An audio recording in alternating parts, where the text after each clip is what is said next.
Les prévisions pour juillet 2026 ont déjà alarmé les météorologues du monde entier. Et il ne s'agit pas d'une simple chaleur estivale ordinaire. Une telle combinaison de menaces n'avait encore jamais été observée.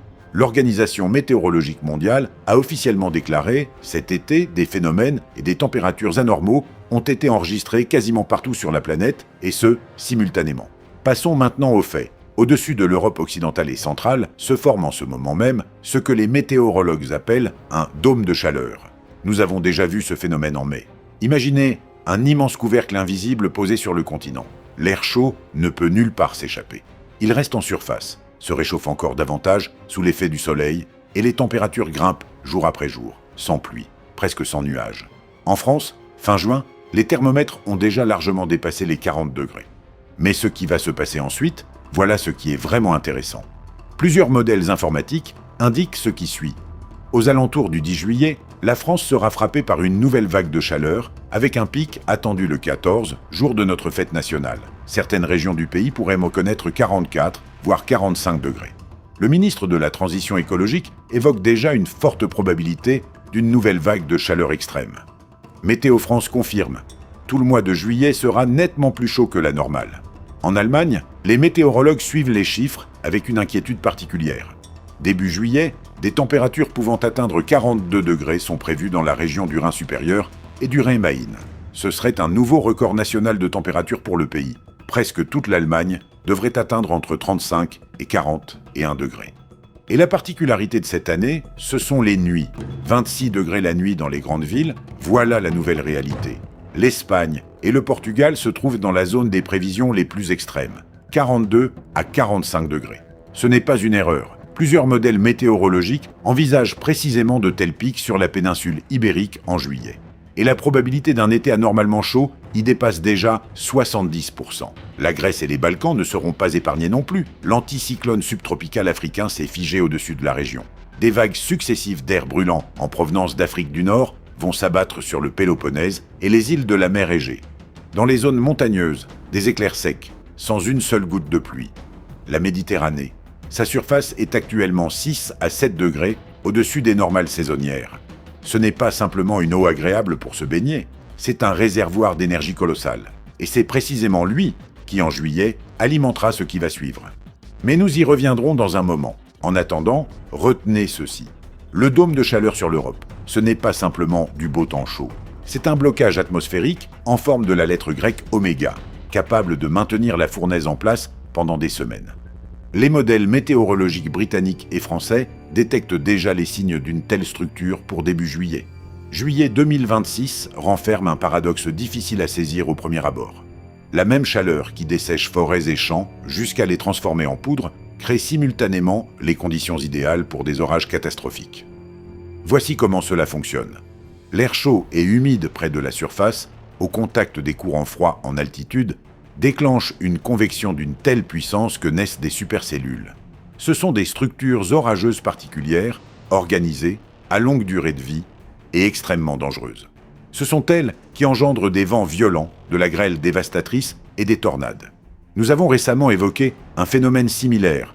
Le 22 juin, dans l'oblast de Sverdlovsk en Russie, une tornade de catégorie 3 sur l'échelle de Fujita a été enregistrée.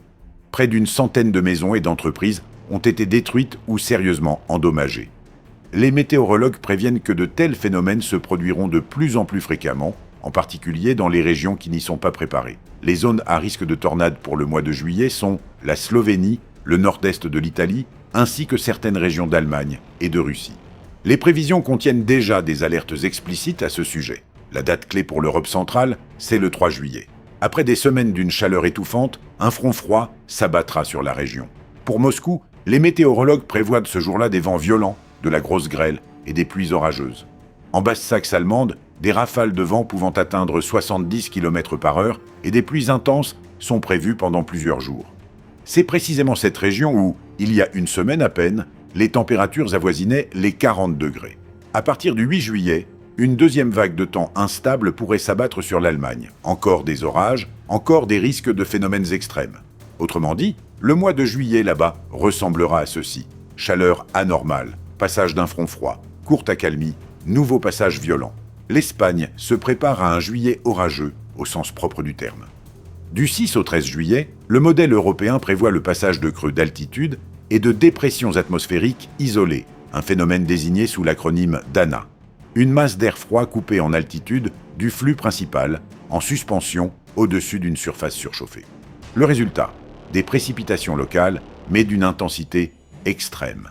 La nature de juillet 2026 devient de plus en plus claire. Ce n'est pas la chaleur ou les orages séparément. C'est un système où chaque phénomène en amplifie un autre. Un sol desséché n'absorbe pas les pluies torrentielles, des inondations se forment. Une mer surchauffée transforme un orage ordinaire en supercellule. La supercellule frappe des terres déjà fragilisées. Et tout cela se produit simultanément, en différents points du continent, au cours d'un seul et même mois. En juillet, l'Autriche vit selon le principe de deux réalités parallèles, selon que vous vous trouvez dans une vallée ou en montagne. Dans les vallées, une chaleur atteignant 38 à 40 degrés, un air sec et pratiquement aucune précipitation. Dans les zones montagneuses, le tableau est tout autre. La probabilité d'orages soudains accompagnés de pluies torrentielles y est élevée, et ces pluies, sur des versants asséchés, déclenchent instantanément des coulées de boue et des crues locales. Le passage le plus dangereux, c'est lorsque le temps bascule en quelques heures d'une chaleur suffocante à des rafales accompagnées de grêle. C'est précisément ce scénario qui est prévu pour la première moitié de juillet, lorsque des fronts orageux, susceptibles de se transformer en tempêtes, commenceront à pénétrer en Autriche par l'ouest.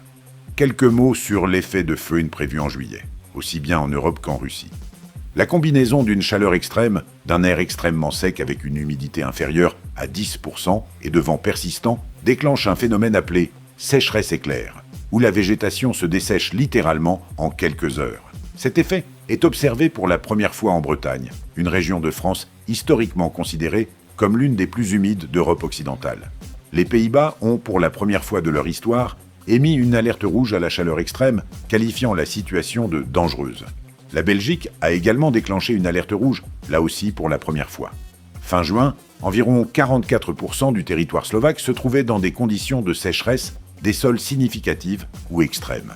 Des dépassements de 40 degrés pendant plusieurs jours consécutifs sont prévus, ce qui n'avait jamais été atteint, même lors du record national de 2007. Au cours des 90 derniers jours, une sécheresse généralisée a touché la France, l'Europe de l'Est, la région Baltique et la Scandinavie. Ce n'est plus une prévision pour juillet, mais un fait établi sur fond duquel le mois de juillet va se dérouler. Mais le plus inattendu dans tout cela, c'est d'où viendra le coup le plus violent. Dans la région de l'Islande et du Groenland, un profond tourbillon atmosphérique est en train de se former. Les météorologues l'appellent embryon. Mais ne vous laissez pas tromper par ce mot. Durant la première semaine de juillet, ce cyclone se dirigera vers le sud-est et portera le premier coup à l'arc alpin, l'Autriche, la Suisse et le nord de l'Italie. Simultanément au déplacement de ce cyclone, le courant jet, un puissant flux atmosphérique à 10 km d'altitude, modifie sa configuration.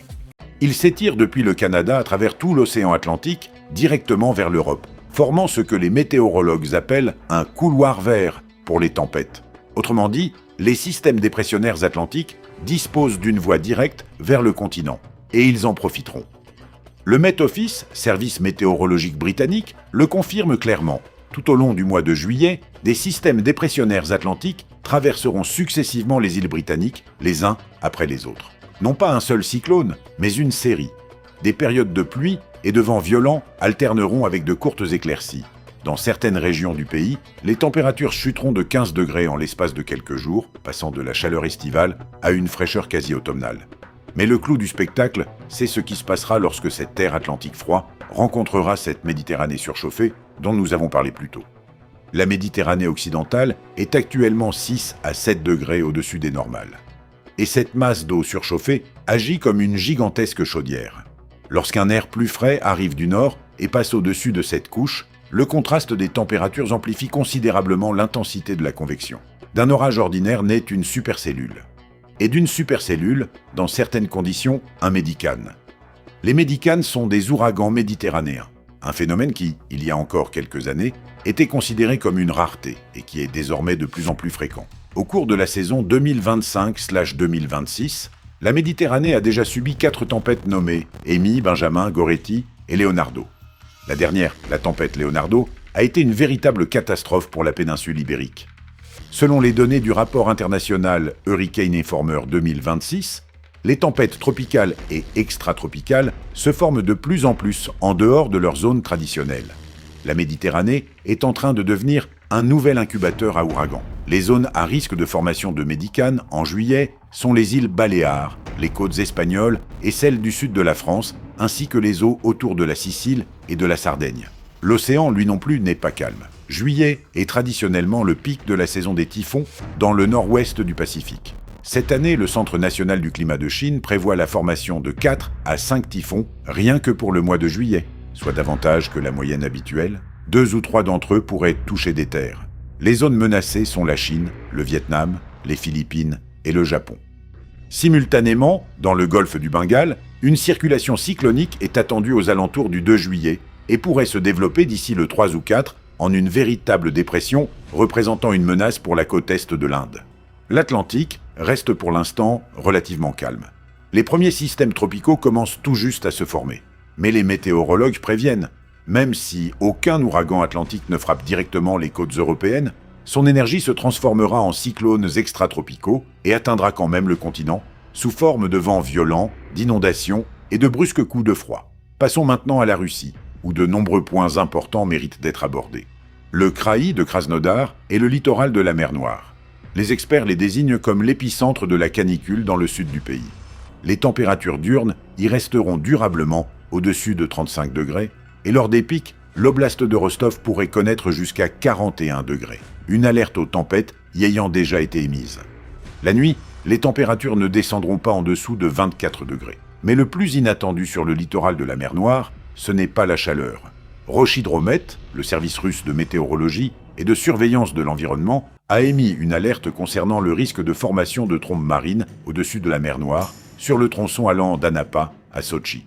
Ces alertes, qui étaient déjà en vigueur fin juin, restent applicables pratiquement pour tout le mois de juillet. Une trombe marine était, il y a quelques années encore, un phénomène rare sur le littoral russe. Désormais, le ministère des Situations d'urgence annonce cette menace comme quelque chose de parfaitement banal. À la mi-juillet, le littoral de la mer Noire sera balayé par de puissantes pluies orageuses, accompagnées de grêles. Puis, vers la fin du mois, un brusque retournement, temps sec et chaleur extrême, avec un risque de sécheresse. Les rivières du kraï de Krasnodar sont déjà menacées. Selon les estimations des spécialistes, le niveau de l'eau pourrait prochainement dépasser les seuils d'alerte dans 13 districts du kraï. Moscou, c'est une toute autre histoire. Le début du mois de juillet y sera chaud, mais un peu plus tard, un front froid s'abattra sur la région. En l'espace d'une seule journée, il pourrait tomber environ 65 mm de précipitations, avec de la grêle, des vents violents et des orages. Ensuite, un nouveau réchauffement. Le mois de juillet, en Russie centrale, sera globalement plus chaud que la normale, mais avec un déficit de précipitations. Autrement dit, après ce coup de force extrême en début de mois, pratiquement aucune pluie jusqu'à la fin du mois de juillet. Le nord-ouest du pays vivra un juillet fondamentalement différent. Saint-Pétersbourg et l'oblast de Leningrad seront sous la pression des cyclones atlantiques, les températures ne dépasseront pas 15 à 18 degrés, alors que la normale saisonnière est de 22 à 25. Les précipitations seront 2 à 3 fois supérieures à la moyenne. La région de la Volga et l'Oural recevront en juillet ce dont on parle à peine face aux catastrophes européennes, une sécheresse silencieuse mais éprouvante. Les modèles à long terme prévoient ici des blocages anticycloniques persistants pendant la majeure partie du mois. Une chaleur pouvant atteindre 30 degrés, un ensoleillement maximal, des pluies rares. Le déficit en humidité en juillet et en août est susceptible de porter un coup sévère aux récoltes. Dans les États du centre des États-Unis, juillet prolonge la saison des orages violents.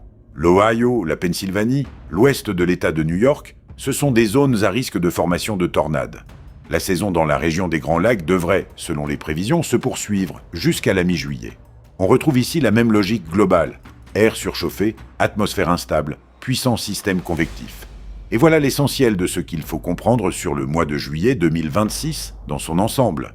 Le phénomène Super El Niño ne se contente pas d'élever les températures. Il modifie la logique même de la circulation atmosphérique. Les courants de jet se déplacent. Les systèmes bloquants persistent plus longtemps qu'habituellement. L'humidité se redistribue de telle façon que certaines régions se noient sous des pluies diluviennes, tandis que d'autres ne voient pas la pluie pendant des semaines. Cela signifie que les repères habituels ne fonctionnent plus. Et août, à en juger par ce que montrent déjà les modèles à long terme, promet de poursuivre précisément ce scénario. La probabilité du maintien de températures anormalement élevées en Europe est évaluée comme forte. La saison des typhons dans le Pacifique atteint son pic. La saison des ouragans atlantiques monte en puissance. La Méditerranée continue d'accumuler de l'énergie dans ses eaux surchauffées. Nous continuons à suivre la situation de près. En attendant, n'hésitez pas à regarder nos autres vidéos sur notre chaîne YouTube consacrée aux menaces naturelles. Nous continuons à suivre la situation de près.